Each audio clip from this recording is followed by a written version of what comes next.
Hello YouTube, this is my Luau terrarium and I'd like to give you a little tour.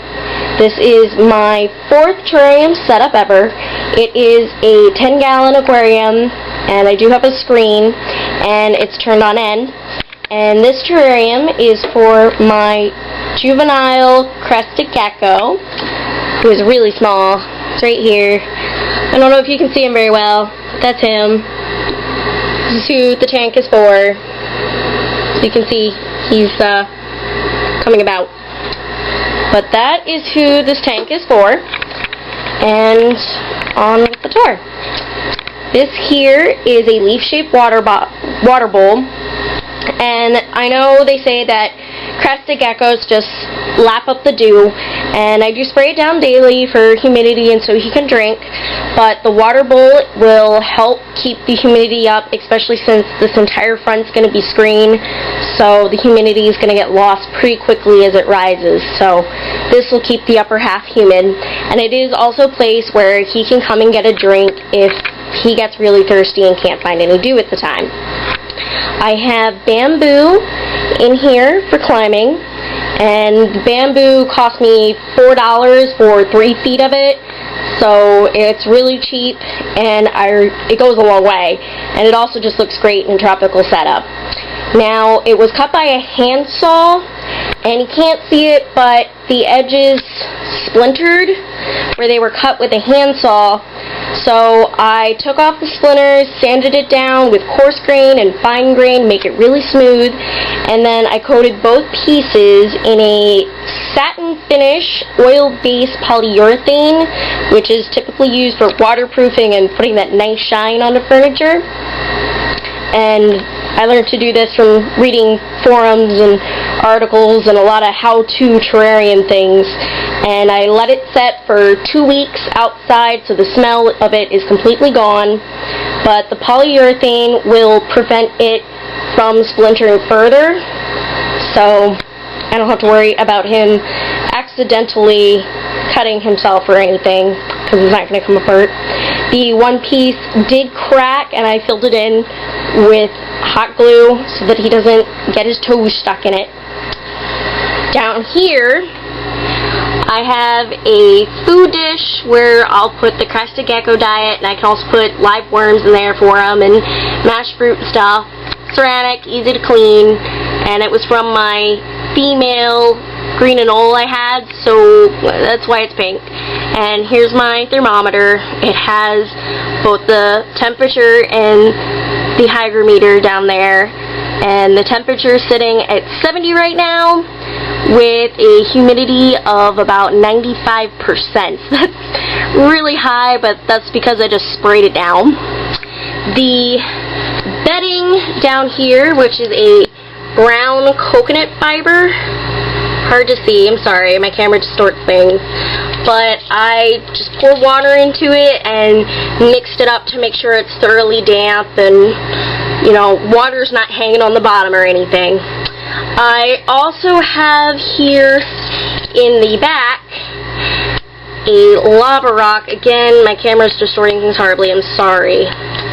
But that lava rock provides a rough surface to help my gecko start shedding. So that's really good. Down here is a bush of plants. I really like the colors, and they were on sale, so I got them for $1. And I just cut them off, and I don't know if you'll be able to see this or not, but I used a hot glue to glue them together on a rock.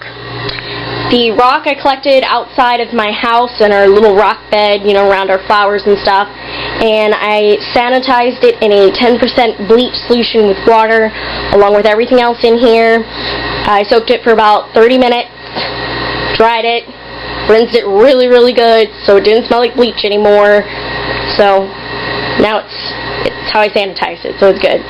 And I used hot glue, like I said, which is okay to use. I read from, again, reading do-it-yourself terrariums and stuff. It's just melted plastic. That's all it is. It's plastic, like a bunch of stuff that you can buy for reptiles and stuff. And it melts at high temperatures, so it's good even in a heated tank that's going to get up to 90 degrees. And it's a crested gecko. It's going to be staying about 70, 75 in here, so no worries. And like I said, it's plastic, so it doesn't give off any harmful fumes or anything, and it holds really good. This here is just a basic silk lay that I've had. I don't even know where I got it, but again, I bleached it. Really good. Back here there are three. One's hiding behind the lay, but there's 3 white silk hibiscus, also glued to a stone slate in this case, which is buried under the coconut fiber. And I really love hibiscus. It's one of my favorite tropical flowers, so I had to have hibiscus. The middle centers here of the hibiscus, I also have polyurethane on to prevent any of the foam fake pollen from coming off that my gecko could possibly lap up when he's drinking. And back here, for the very back, I have a silk palm leaf, more of an expensive one, but yep, silk palm leaf. And then in the very back, behind the palm leaf, I have the stems that I cut off the palm leaf. I have one towards the top, and I have one down here towards the bottom. And I just cut those off. They're a really long stem. The whole thing cost me 12 bucks. And I put them back there, and they're tight, so they're horizontal. So they create horizontal perches, which my crested gecko loved his horizontal perches in his quarantine tank, so I'll hope he enjoys these. But with the giant leaf over top, it not only serves as a background piece, but it covers the extra perches so you don't see them. You could use anything back there. You could use a foam noodle that's supposed to be for a swimming pool if you want it back there, and just a green one or something that'll blend in the colors, because as you can see, I see just like the corner of it. So you don't see much. So it creates extra climbing space that you don't see. It's out of mind. And with the leaf over top, it's also a hiding spot. The entire back of the tank becomes a hiding spot, as well as at the bottom for when he's shedding. It becomes a lower ground shelter for when he can't climb because of shedding. And he is desperately trying to get out of his carrier over here. If you can see that, he is so trying to get out. So that is about it. I hope you enjoy. Let's see if my gecko likes it.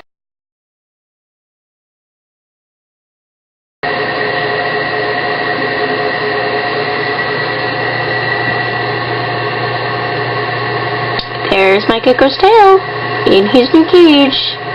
He took to the bamboo pretty quickly. You can see his tail.